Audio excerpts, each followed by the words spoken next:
We're embedded with the Somali Special Forces unit known as Danab. These are U.S.-trained commandos who have just received intel about 2 target houses that are supposedly hiding al-Shabaab militants. We're heading to the village right now to see if we can arrest these guys. These Danab fighters are Somalia's best weapon against the terrorist group al-Shabaab. They're rolling out on one of their first operations since their American partners left the country in January. It's the only time journalists have been allowed to film a raid.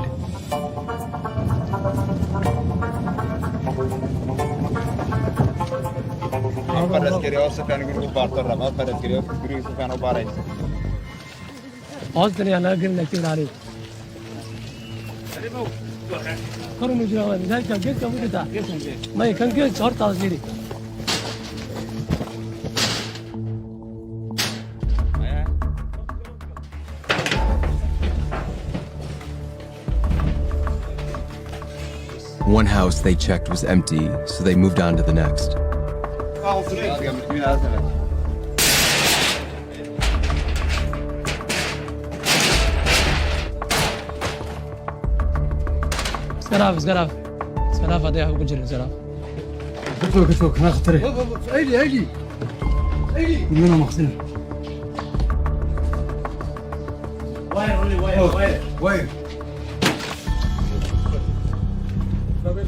But it wasn't a bomb, it was just a box of tangled up wires. After detaining a half-dozen men, it was clear that none of them were in al-Shabaab. Because nothing was found in either of the 2 target houses, would you consider that bad intelligence that Danab received? lama dhihi karo. Waayo warbixinta intelligence marna way guulaysataa marna way guuldaraysataa. The doors that you kick down to these homes, will Danab be responsible for replacing those doors? Iridaas Danab aad yaatiraysaa. Sababaha albaabada aan jibinay ama guryaha aan jibinay u sameynayna waxay tahay dadka shacabka ma raba inay naga cararaan anaga cadow noo arkaan. Si ayagu soo jiidino wixii qalad anaga aan ku sameyno anaga ka raali gelina waxoodan aan u sameynaa. How long do you think the war with al-Shabaab will last? Muddo dhow waxaan rajaynayaa inuu dhammaan doono dagaalkan hadda shabaab lagu guulaysto ee khadka ka bixi doona. That's a rosy view of what lies ahead in Somalia's war on terror, considering that up until the U.S. left, there was no end in sight. The U.S. spent hundreds of millions on training, equipment, and aerial support for Danab. The U.S. military says Danab now conducts more than half of counterterrorism operations and has made it more difficult for al-Shabaab to operate. But in December, President Trump made a bid to get out of, quote, endless wars and ordered U.S. troops out of Somalia. Only they didn't go home. They went to bases in Kenya and Djibouti, leaving Danab with less than half of the 3,000 commandos originally promised. Did you expect that the Americans were going to leave so soon? qof walba aqli sare maraan uu og yahay qof walba imaada inuu bixin doono marka waxa la isku og yahay waa in qof yimaada hadan uu baxay. In what ways is the U.S. continuing to support you here, even though they're not physically here? hadda kale wax Mareykan taageer ma jiro marka fiirst dawlad anaga joogno anaga gacanta ku heeno waa aragto soo wareegto qof American ma ku soo aragtay. How do you feel now that al-Shabaab sees this as an opportunity to maybe hurt Danab? isleeyin de culays baan iga diga hadii Mareykanka uu tago laakiin anaga pressure-keena waa saarayna shaqooyinkeena howlgaladeena hore u wadanayna. nimankaas ay ka difaacayeen Soomaaliyiin waxaan aaminsanaa anaga inaan isku filannahay howlgal kaligeena aan qabsan karno meel walba aan tagi karno ay joogaan difaacan karno meesha aan anaga aan degannahay.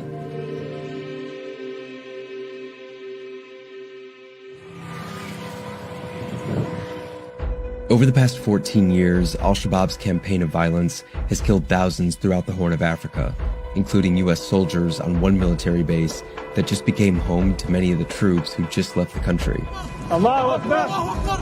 They now control nearly a quarter of Somalia and are funneling the money they make through extortion to al-Qaeda. Having the U.S. in Somalia helped al-Shabaab recruit. The group outnumbers Danab around 6-1.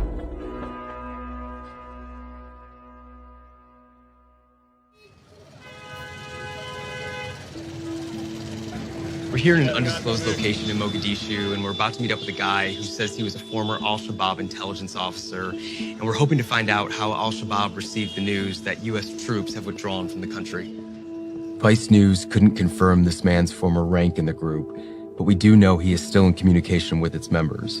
Now that the Americans have withdrawn their troops from Somalia, how has Al-Shabaab responded to that news? وقفك بالعادة حياة ضيعت وليه هاجر قفك وكعب سنة وهو كتجو وسنة بعسير إنه بوليس هاي صار حوالي قفك وين من برك قدام بيه ولا دجالة ما إن أمريكايين هدي أمريكا بوليستان بوليستان هدي لو بول درستان بول درستان لكن اسمه حياة هدي أمريكا دجالة تجيجين وكذا جالسين بدن بدك إنه كوسي حسوقا إنه أصلا تجلس. Are the Americans right in thinking that Al-Shabaab wants to attack America outside of Somalia? taasna waxaa habeenii maalmo u soo jeedaan jaanis allaala jaanis u suurtagal haddii Kenya tahay haddii Ethiopia tahay haddii Djibouti tahay meesha allaala haddii xamar dhexdeeda soo ambo waxaa la mid Soomaaliya dhexdeeda ay tahay meel allaala meesha dana Mareykan wax lagu waxyeelay karo habeenii maalmo u soo jeedaan inay waxaa la iska dhiciyaan waxaa yeelay dagaalka waa la isku jiraa. What does Al-Shabaab think about Danab? They see them as a formidable force to be reckoned with now that the U.S. is gone? waxyaaba looga cabsanayana badanaa waxay ahayn diyaaradaha kor socday ahayn hubkooda ama infentrigooda ma ahayn marka awooddaas ay u cabsi jireen danab haddii awoodii diyaaradihii iyo maxaa dagaaladii lala qaadayo meesha ay ka baxaan iyo Soomaaliya lala dagaalamo wax ma dhaamaan sida waxaa badanaa ay ka cararaan waa guuxa diyaarad. Militants aren't the only ones afraid of U.S. planes overhead. One watchdog group estimates that U.S. bombings targeting Al-Shabaab might have killed as many as 143 civilians. The U.S. military only admits to 5, including one member of the Kuso Omar family. Today, Kuso Omar is 9 years old. She lived in Al-Shabaab territory until last April. أنا كل واحد ماشي استفدني عمل مكان قولي قالني أنا دامنا قولي أون مركز قال ومركز أو دواش دمتي وتدي بتاع رجع قال هذا رجع وش بتاع جيفتي ولا شيء قربته guryaasheen waxa gaareen garaasheen meesha ku dhimatay. Do you remember what it sounded like? Gubdi ani wuftiisi guriga geesay absoona aadaraama xoog oo jug ama qalay meesha qoyneed حال حبوا وجدت حال حبوا يكون عليه.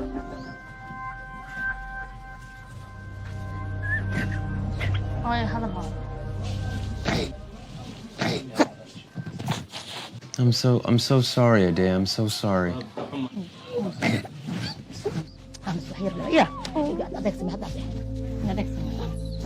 Do you know who did this to you and your family?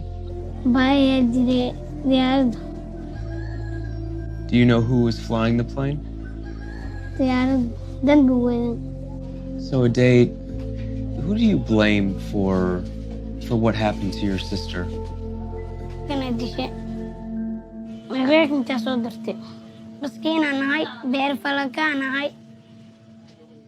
There's a very deliberate intelligence process to confirm the target. Major General Dagvin Anderson is in charge of all U.S. Special Forces operations in Africa. Because of the repositioning and not having those boots on the ground, is there a fear that the intelligence that we have won't be as sharp when we're making these decisions, to launch a drone strike? So the standard for any strike remains the same. If we don't have the quality intelligence, we're not going to take the strike. President Biden now requires the White House to sign off on all airstrikes in Somalia, but he said nothing to signal what comes next for troops on the ground.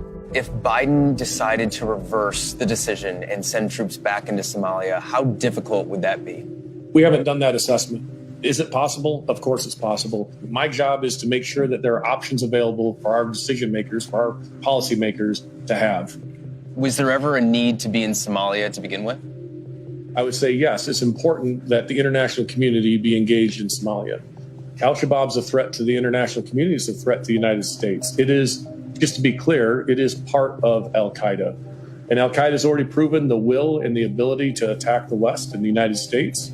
Al-Shabaab sees the U.S. repositioning out of Somalia as a victory. Does this not mean that in some way the U.S. has failed in its mission? I don't agree with that at all. We're still engaged. So while we may not be there persistently, we still have a periodic engagement. When Al-Shabaab's claiming victory, they're probably doing it a bit premature because they still have to go up against the Danab. And they may be small in numbers, but they're quite capable. Just because it's propaganda doesn't mean it's the truth. And of course, that's what Al-Shabaab is going to put out. The statement from AFRICOM last year said that they were hoping to support Danab until 2027 and build up the force upwards of 3,000 commandos. Less than half of that number have been trained. So is there a feeling that we have left them in the lurch? So I don't believe we've left them in the lurch. We've given them high quality training. They're very capable. Counterterrorism is difficult. There's no two ways about it. It is not without risk. And the threat that our partners, the Danab, face is real. But ultimately, this is a Somali problem. And this is an issue that the Somali people and the Danab are going to have to face.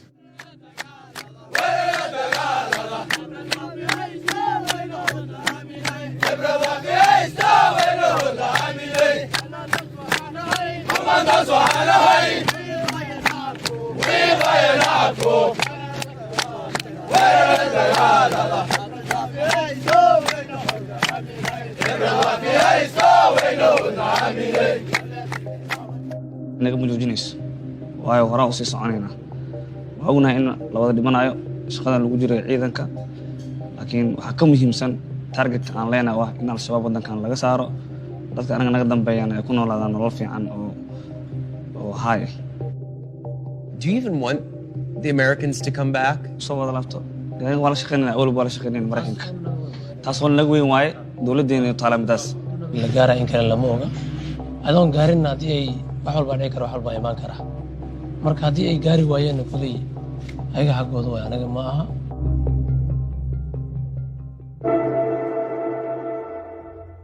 What was the reasoning behind the positioning to begin with?